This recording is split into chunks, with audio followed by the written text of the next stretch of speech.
Apa yang terjadi hari ini, Bapak Ibu sekalian? Indonesia sedang tidak baik-baik saja. Dan bukan hanya di Jawa Barat. Bukan hanya di Jawa Barat, setiap saat kita berkunjung ke berbagai daerah lainnya, setiap berdialog dengan rakyat, apapun profesi maupun elemen masyarakatnya, semua menyampaikan bahwa Indonesia hari ini sedang tidak baik-baik saja.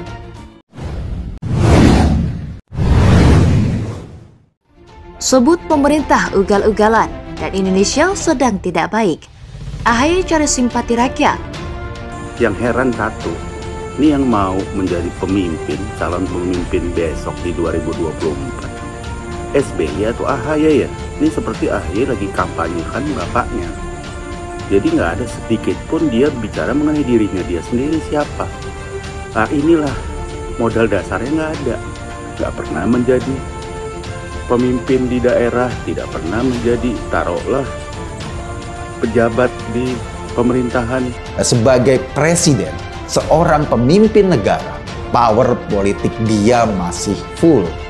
Jadi dengan begitu dia harapkan manajemen pemerintahan masih akan berjalan maksimal. Itu yang pertama. Yang kedua, dia juga ingin menyampaikan kepada partai-partai atau kepada siapapun bahwa sebagai politisi, Pak Jokowi masih layak diperhitungkan sebagai kingmaker.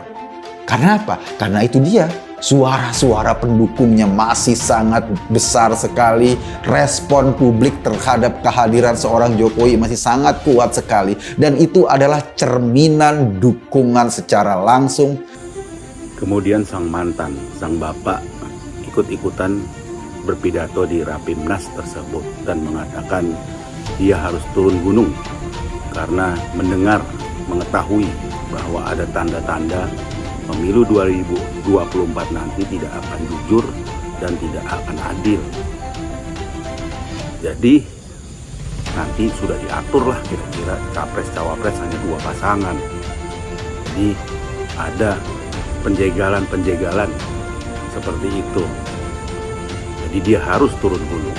Padahal naik gunungnya kapan kita juga nggak tahu. Pak Jokowi terus-menerus menunjukkan powernya.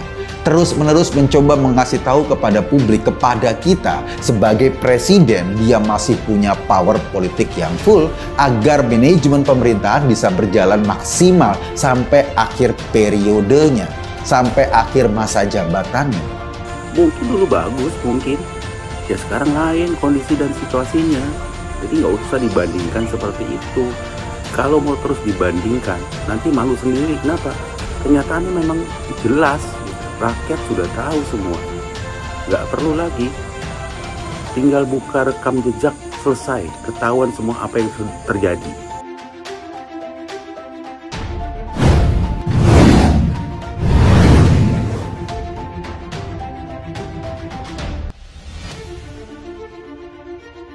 Agus Harimurti Yudhoyono atau AHY bicara soal kondisi bangsa kita saat ini. Putra kesayangan PPSBY ini lantas dengan sembrono menyebut bahwa ada banyak kebijakan aneh pada era pemerintahan Jokowi saat ini. Seperti biasa, kondisi atas nama rakyat dipakai sebagai alasan yang mungkin dimaksudkan untuk mendapat simpati agar rakyat lantas memihak pada Partai Demokrat pada 2024. Banyak kebijakan yang aneh, banyak yang rasanya ugal-ugalan, kebijakan yang kumaha engke, harusnya engke kumaha, kata AHY saat berpidato dalam acara pelantikan pengurus DPC Demokrat se-Provinsi Jawa Barat pada Sabtu 19 November 2022 lalu, dikutip dari YouTube Partai Demokrat. AHY juga dengan lagaknya, yang bagi saya kayak orang sok paham masalah bangsa, lantas menambahkan, terserah aja deh, pokoknya kita jalan terus, dampaknya rakyat yang tanggung, ya silahkan, masa begitu? Angka kemiskinan, ketimpangan, dan pengangguran di Indonesia juga disebut AHY konstan meningkat, yang diperparah dengan terus meroket-nya harga bahan-bahan pokok. Lalu atas nama rakyat, AHY menilai bahwa seharusnya rakyat kecil tidak boleh menjadi korban. Apa yang terjadi hari ini, Bapak Ibu sekalian? Indonesia sedang tidak baik-baik saja.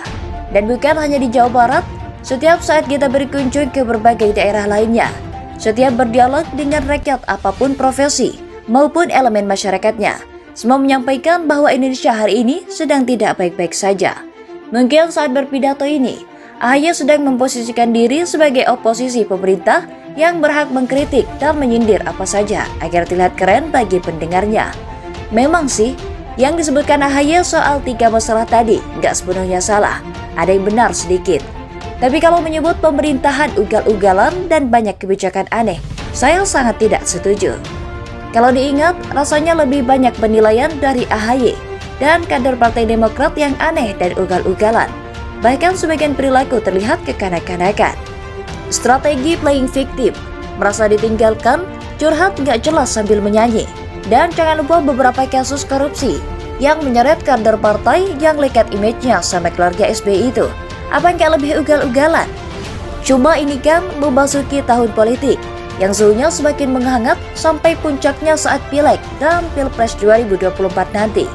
Jadi tampaknya AHY sedang berupaya meraih simpati rakyat dengan memakai alasan kondisi rakyat agar mendapat dukungan. Mungkin AHY lupa bahwa untuk urusan kemiskinan, ketimpangan, dan pengangguran seharusnya menjadi tanggung jawab pemerintah daerah juga buat menyelesaikan. Atau jangan-jangan karena tadi AHY menyebut Jawa Barat, mungkin AHY memakai data kondisi di sana lalu mengangkatnya sebagai data nasional.